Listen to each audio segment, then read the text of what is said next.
It's looking increasingly likely that two of North America's League of Legends GOATs, Bjergsen and Doublelift, are going to be playing again on the same team. Both of these guys announced their retirements in the last couple of years, but here we are.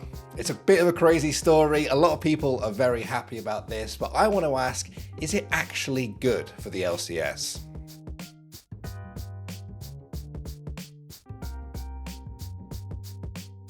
For most of you guys watching, it's probably getting a bit colder outside these days. You need to bundle up, you need some new clothes. You can get some new clothes from us. We have a brand new merch line out this year. Lots of really cool, sick things. A lot of hoodies that are great for the winter. My favorite is the one that says touch grass. It's a nice reminder just to get outside, even though there won't be as much grass in the winter. You know, it's good to keep it in the brain. Click the link in the description below.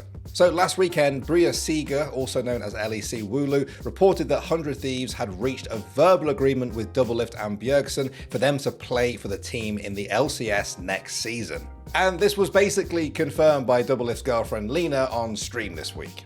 Obviously now he's playing for 100 Thieves, and I'm on Sentinels, and 100 Thieves is the biggest competitor for Sentinels in the NA Valorant space, I guess.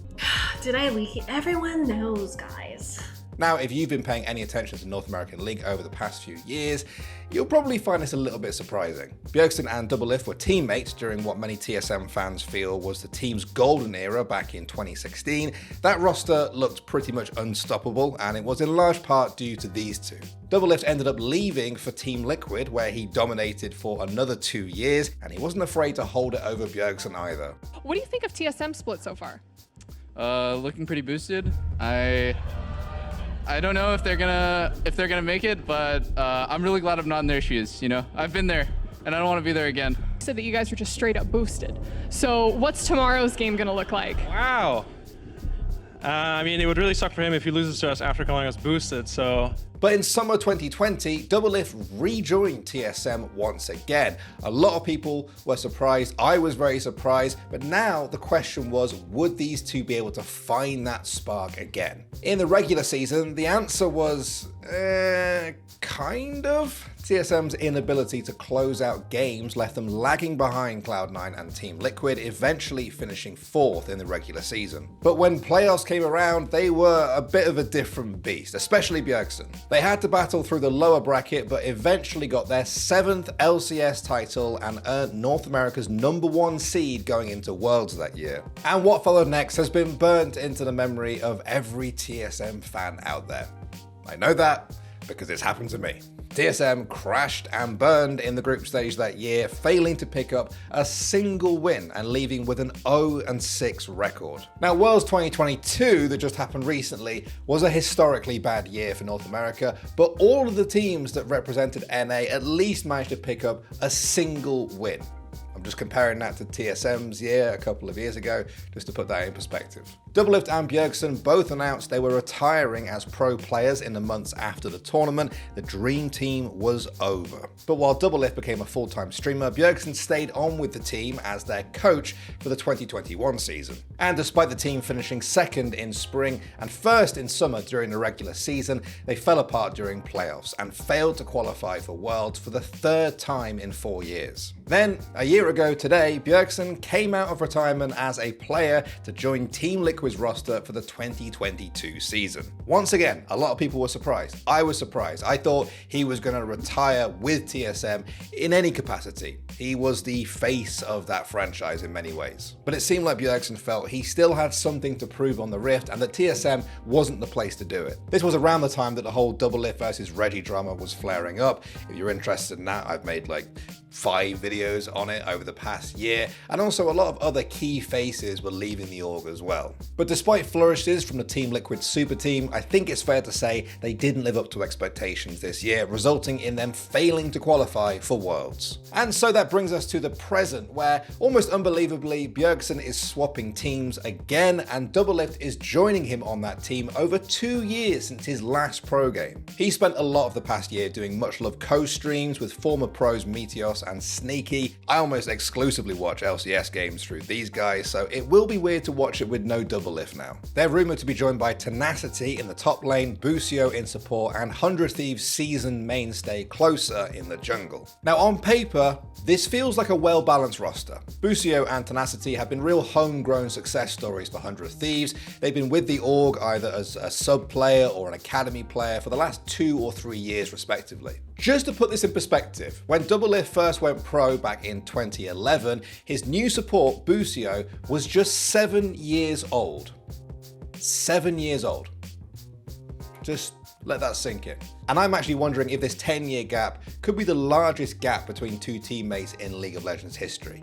I think it might be. Maybe you guys can let me know. Now, we could sit here and do a deep dive on this prospective roster, but I think it's good to take a step back here and talk about what this means for NA as a whole. The initial reaction I've seen is that this is good for NA. Bjergsen and Doublelift are the two most famous, the two most loved, and the two most successful players in LCS history. Having them on the same team is obviously huge for the scene. These guys can single-handedly boost the viewing figures of any game they happen to be in. And the two of them together, even more so. We know their faces, we know their stories, we know their relationship with each other. All of this makes people want to tune into the LCS and see what their next chapter holds. Now, I did a video about the general health of the LCS not too long ago, and I said this. But I think Riot is recognizing the two key things that have been missing from the LCS recently when compared to those golden days: stories and personalities. Maybe I'm seeing it through rose-tinted glasses here, but it feels like in the past, players spoke their minds more. There was a bit more of an edge to things and genuine rivalries going on.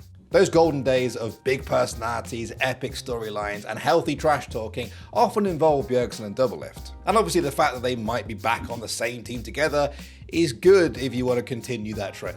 I'm very much on board with that. I've been a fan of these two guys as long as I've been a fan of League. I don't think anyone's going to shun the opportunity to watch them play together once again. But there is a part of me that is concerned. The fact that this is exciting news that's going to kick some life back into the LCS is kind of sad on some level. What does it say about the state of the LCS that despite it being about a decade since these guys stepped onto the scene, they're still arguably the biggest audience draw? Now, I want to be clear that I'm not doubting their skill or their place in any LCS starting roster here. I still think Bjergsen is a top 5 mid in the LCS, and he's rarely ever the reason his team loses. As for Doublelift, well, almost every single time people have doubted him in the past, he just comes back and wins another LCS trophy for the fun of it, so I think this could be a similar situation. It's not concerning that they could just walk into a starting roster after all this time. Credit to them. It is concerning that this is so exciting for the NA scene as a whole. One day, Bjergsen and Doublelift will retire. I mean, like, actually retire for good this time. I know they did 2 years ago, apparently, but one day in the not too distant future, they will be gone. They will hang up their keyboards for good. The scene won't be able to rely on old pros like them making these grand returns to generate excitement. There will need to be another Doublelift and Bjergsen by then. And don't get me wrong, I know it exists in the scene on some level. For example, Jojo Pyun. I've been such a fan of his over the past year. I think a lot of people who watch the LCS have been too. He's a real breath of fresh air, and he has that spark that just sort of draws people in, both gameplay and personality wise. But the LCS is going to have to produce that kind of player many more times over if it wants to survive another 10 years. I'm excited that it looks like Bjergsen and Doublelift, the two GOATs of North America, are going to be playing alongside each other once again. That is indisputably sick. Let's just hope the LCS finds stories to compete with them in 2023.